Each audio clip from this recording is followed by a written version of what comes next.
What's going on, you guys? Slim here on my boy Asian Persuasions channel. Shout out to you, Johnny. That's my brother. You already know. Just showing you guys my UDS Qualifier winning deck profile. Some crazy 46 card deck that I played. Here's a proof I won. My lanyard, my winner's pin. You also get a Kribo pin when you top. For those of you that never played in the UDS before, it's awesome. You get points for the actual UDS, which will be in Vegas. I hope to see you guys all there. You already know me and Johnny will be there. If you guys will be in YCS Chicago, be sure to come talk to us. We'll be, of course, doing all the deck profiles and, of course, playing in the event. So really hope to see you guys there. Just want to say thank you, Johnny. I hope you guys enjoyed the deck profile. Without further ado, we will get into it. Alright, you guys, I am here to show you guys what I played. I played 46 card Hand Loop Thunder Dragon Dangers. That's right, I played Nishad Larengo's deck. If you guys have been watching Card Overflow's YouTube channel, you'll see he had a lot of success. He brought it to a top cut finish at a regional and also a top cut finish at a ARG and also at a PPG event where he played the 60 card build. I unfortunately could not get all the cards for 60, but I played the 46 card build and it was pretty crazy. So if you guys are trying to play like a crazy version of Thunder Dragons, this is definitely the version. I'm telling you, like, it's insane compared to standard. Like, standard I think is just so obsolete now, like, once you see builds like this. So for as long as we have all the crazy cards in the meta, I'm gonna play it. So we'll get into it. I don't want to waste any more time, but for the Thunder Dragon build version of it, we played 3 Hawk, 3 Dragon Matrix, 3 Dragon Dark, and just 2 Roar. So we play 2 Roar because it's the worst one to draw. You don't want to brick on it. Play 3 Dark because it's like the best one. Just has really good synergy with like the Chaos Dragons. You know, so does Roar, but you just don't want to open it too much. At least if you open this, you can discard it and, you know, get someplace going. Matrix you need because you're hand looping for 6. I know that's right. We're playing the Gumblar build, so you're trying to hand loop for 6. So you need this card because you need to be able to banish this in Dark during your opponent's draw phase, standby phase, to summon Snow and to rip the last 2 cards. So it's pretty crazy. And then Hawk because it's the best one. Like, if you get hand trapped on anything that's not Hawk, you can at least Hawk back a monster, and, you know, there's your Thunder Dragon in hand effect, and there you go, you got a Colossus. So that's it for the Thunder Dragon part of the deck. I played Dangers too. Now my Danger lineup, I will tell you guys ahead of time, is very kind of disgusting, and I say that because I just couldn't get all the Dangers I needed, so I kind of improvised, but I had only 2 copies of Danger Nessie, so I had to play it. I had 3 Jackalope, was the only one I had 3 of, 2 Snake, and I played 1 Mothman. So reason is I couldn't get a 3rd Nessie. I tried, I just couldn't get one. I couldn't get a 3rd Snake, same thing. So I thought the last Danger I'd want to put in would be Mothman. It was the best one I could think of. I thought about Chupacabra, but the problem with Chupacabra is if you draw it and it gets hit, or, you know, you hit something else, like, it doesn't do anything by itself because you don't have a monster Danger in graveyard. So Mothman I felt was the safest one because, of course, it's a Dark. Even if I discard it, I can, like, mulligan a card by drawing a card, discarding a card. So that's why I played what I played, but definitely play a 3rd Nessie and play possibly more Dangers. Like, these cards are insane. I can't believe Dangers were ever printed. Like, it's insane. But that's it for the Danger part of the deck. For the Boss Monster part of the deck, there's a Boss Monster part.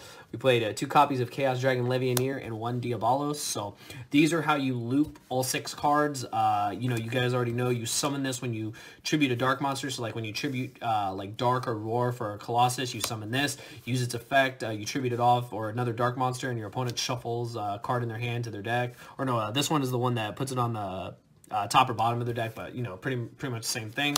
And Levianeer, this card was insane for me. I played against Strikers in the finals. I played against Prank Kids twice. I played against the Mirror Match. This card just did so much for me. I actually used all 3 of its effects throughout the tournament. And the best effect, of course, is the Banish 3 Darks, because then you summon this. Your opponent shuffles back a random card. That's how you hit 2 cards. 1 card with this, 1 card with this, 4 cards with Gumblar. So it's pretty crazy. Also, in the finals, I was able to win because I was able to summon this. Use its effect to summon, I banished actually 3 lights, summon back a Thunder Dragon from my graveyard, and then I made a 2nd Colossus instead of just ending on 1 Colossus. I ended on Curious, double Colossus, and a Snow Engrave, so it was insane. So this card was really, really good. Definitely play this card. I also played Melody of the Awakening Dragon to search it, so it was nuts. On to like the extenders and starter cards. I played the 3 copies of Solar, along with the 1 copy of Armageddon Knight. So these are basically the same card. This will usually always send Roar. I mean, sometimes depending on what your hand is, it'll send Roar, or it'll send Egg, or it'll send kind of like whatever, depending on how your hand is, like playing around other hand traps or whatnot. And I really like this about this card. It's also a dark for Curious. And that's, I think, what's crazy about the Dangers is since they're all different types and whatnot, they just make Curious for free. So these cards were nuts. If I was playing the 60 card build, I would add Greffers as well. That's another really good starter card. But I wasn't playing 60 and I couldn't get those cards. So I just played a crazy 46 card build. Probably some of my favorite cards in the deck were definitely the little Chaos Dragons. So 3 white dragon Wyva Buster and 2 copies of Black Dragon Collapse Serpent. So cards are nuts. Really good starter cards when you have like solar. Like having solar into Roar, into Vanishing Roar for this is insane. Like you get, it's like 4 monsters on the field and then you just start linking away and you just end on like crazy boards and you know, they search each other. They just put so much pressure on the opponent. I think these cards are insane. Like I honestly would probably play a 3rd copy of Collapse Serpent because that's just how bad like I want to open these cards because they're so good. But yeah, and then one of monsters, best monster in the deck, the whole reason why the deck is insane is Snow. I played 60 card decks, Johnny's played 60 card decks. We already know how broken this card was when we were playing 3. The beauty of this deck, you only have to play 1. Like, you only need to play 1. And it's insane. It triggers all your Thunder Dragons, and it's broken. And it's how you Gumblar them, because you summon this on, you know, you can summon this on your turn, summon this on their turn, and then that's 4 cards, so... The way you resolve the chain links too, like you're gonna have the 2 cards, so nuts. And then last one was one Eclipse Wyvern, another target for a Brilliant Fusion. Being able to banish your Levianeer or your Diabolos if you haven't searched them is really good. Then banishing this for like one of the dragons or anything when you summon Snow, just just gives you more pluses. So this card's really good. And then I played the 1 Amber, which I actually drew only once. Fortunately for me, I only drew it once, and the other time there was all Brilliant Fusion with it. So card was better when I didn't draw it. So very good. That's it for the monsters. I believe it's 34 monsters, decks 46 cards. I believe it's 12 spells. So I played 3 Gold Sark, standard, really good starter card for Thunder Dragons. 3 Brilliant Fusion, one of the best cards in the deck. 3 Melody of the Awakening Dragon to search the Levianeers and the Diabolos. These cards were nuts. Definitely underestimated how good this card was in the deck. Then 1 Soul Charge. This card should be banned. This card's broken. I played 1 Thunder Dragon Fusion. A lot of people don't like this card. Like, I can understand why. Like, you only play 1 Titan, but this is a good card to fetch when you Gumblar them for the last 2 cards because you put it in grave, and then if they pass their turn, this is your follow-up play to kill them, so it's pretty good. And then I played, of course, the 1 Foolish Burial because it has versatility of sending whatever I need to the graveyard, like when I brick or anything that is missing in the deck. So that is it for the main deck, you guys. It is 46 cards. I know, crazy number, but it works, so very happy with it. On to the extra deck. I played, of course, standard 3 Colossus and just 1 Titan. I played multiple builds of this deck. I played Dinos, I played Standard, I played all kinds of builds, and just 1 Titan was enough. You only play 1 Fusion, and you really aren't banishing to summon this from hand unless you really just have nothing else going. Usually you're just summoning Colossus under Curious or under Summon Sark, so you're kind of just winning like that. And then this is just like added like Beat Stick, which came up once for games, so it was good. And then I played both targets for Brilliant Fusion. I played the 1 Prismora and the 1 Seraph Knight. I actually never summoned Prismora. I summoned everything else in my extra deck during this UDS qualifier. I just didn't summon Prismora. I honestly think I would cut it. Seraph Knight is just superior because it sends Snow, and the whole point of the deck is to turbo Snow. So it's definitely something I consider changing in the future because it just didn't come up. I mean, maybe it deserves to be in there because maybe if you brick, but honestly, I was always summoning Seraph Knight. Onto the Link monsters. I played 1 Link Karibo. You make this every game because your egg, and I mean, it just comes up a lot. Helps you make Curious. Same with this guy, Space Insulator. A lot of people don't play this card, and this card's really good. I saw Nishad's list where he played this. What I like about this card is that this plus this equals Summon Sark because you got 2 Cybers, really good. Being able to just, kind of have it like this, and then being able to make Summon Sark's really good when you don't have the Reproducus play. I also like this because it's a dark for Curious, so had a lot of good versatility because you only have, like, very few Cybers in your deck, so very good. Then 1 Reproducus, this card is insane. Whenever you're summoning this, you're summoning Summon Sark, so this card makes it free. 1 Phoenix, utility card. 1 Unicorn, another utility card, just really good. Card is insane in the mirror. The 1 card that should be banned. Oh, this card is broken. This card should not exist. Yeah, it's insane. Probably my favorite card in the extra deck. You try to turbo this every game. Get this out with the Dangers. The Dangers make this card free. This card is broken. It sends Snow, mills 3. I mean, this card probably shouldn't exist either. And then I actually played Gumblar for the first time ever. The reason why I chose to play the Gumblar build is because I like the idea of ripping cards from my opponent's hand and putting them under Curious. I mean, under, well, yeah, sometimes under Curious, under Snow, under Colossus. They're not going to win. This card was insane. But believe it or not, out of the whole, as many rounds as I played, even to the finals, I ripped a maximum of 4 cards. And on average, I was ripping 2 if I summoned it. And a lot of times I just summoned it for its beat stick ability. So it was just really versatile in all those aspects. So it was just really good, just a good all-around card. And then 1 Borrow Load because you need it for the mirror match. You don't not want to have this card and then lose to it. I've been there before. It sucks. Just a side deck real quick for you guys. Shout out to Duel Links, Broken Tokens.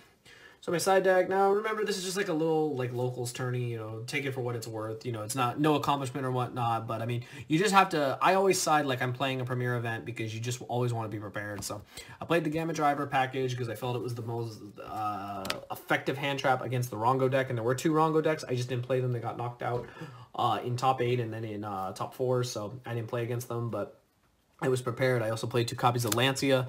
I like this card because I like it against Rongo. I like it against the mirror match. It was broken against the 1 mirror match I played. The 1 mirror match I played, the guy was playing 60-card version of this plus Dinos, so this card was nuts because when you Lancia them, they can't pill, they can't do anything. So card was insane. I honestly almost think I'd play 3. I think it is just really good. Like has a lot of versatility against pretty much like the Rongo decks and stuff like that. And then played 3 Twin for Sky Strikers, Altergeist. I just didn't, there were no Altergeist there, but I mean, I still sided like, you know, there were. This was also just versatile against, if there were any Trick Stars. I know someone was playing Trick Stars, and there was also just really good against, what is it, against Geist, and just like anything else that could possibly come up, like back row decks. Then 3 Book of Eclipse, those would be for the mirror match. I didn't draw, I did draw it. I only booked his Ultimate Conductor, but other than that, I mean, these cards were fine. Again, this was just for the mirror if the mirror becomes more popular. So any version of the mirror, I think Eclipse is really good. Especially in this deck, you have so many summons that you just get rid of their whole field. I just rounded it out with 3 Red Reboot because, again, there were a lot of Altergeist in the previous weeks when I played before. And I just wanted to be prepared. I feel this is one of the versions of Thunder Dragons I can play this card and effectively because you can just kill them. So yeah. So that's it for the deck, you guys. I hope you guys enjoyed. Again, shout out to my brother Johnny. He's hit over 60,000 subs. Proud of you, bro. Always proud of you. Like I said, we'll be at YCS Chicago. Be sure to, you know, come and say what's up to us. We'll be, you know, of course, playing in the event. We'll also be doing all the deck profiles day 2. So once the top 32 cut and beyond goes, be sure to come to the recording area if there is one. And that's where you will find us. But yeah, hope you guys enjoyed. Hope you guys will also check out my channel, Simply Slim Yugioh. You guys already know me and Johnny go to all the YCSs. You know, shout out to Golden Goats and everything. It was amazing. Just really had fun playing this little UDS qualifier. The main reason I wanted to profile this and also talk to you guys about the UDS qualifiers is because the UDS, the main UDS in Vegas is in March, and it's amazing. Like, not only you get to go to Vegas, but you get to play Yu-Gi-Oh! I mean, I don't think it gets any better than that. And you get, the more points you get, the better it is. You only need 100 points to enter, and you get 10 participation points just for entering. And if you win the thing, you get 40. If you top, you get what do you call it? You get you get 30 for winning plus the 10 for entering, so you get 40. And then if you top 8 or whatever, you get 20 points. You get 30 in total, so it's pretty crazy. But yeah, you'll get that. You'll get the cute pins. You'll get the lanyard and everything, and it's pretty dope. But anyways, I hope you guys enjoyed the deck profile. Be sure to give be sure to smash that like button for my brother Johnny, and be sure to check out my channel, which will be probably somewhere in the description or whatnot. And I hope you guys enjoyed. If you have any questions about the deck, feel free to ask me, and I'll definitely provide you guys with the answers. But I hope you guys enjoyed. Give it a thumbs up, and thank you for watching.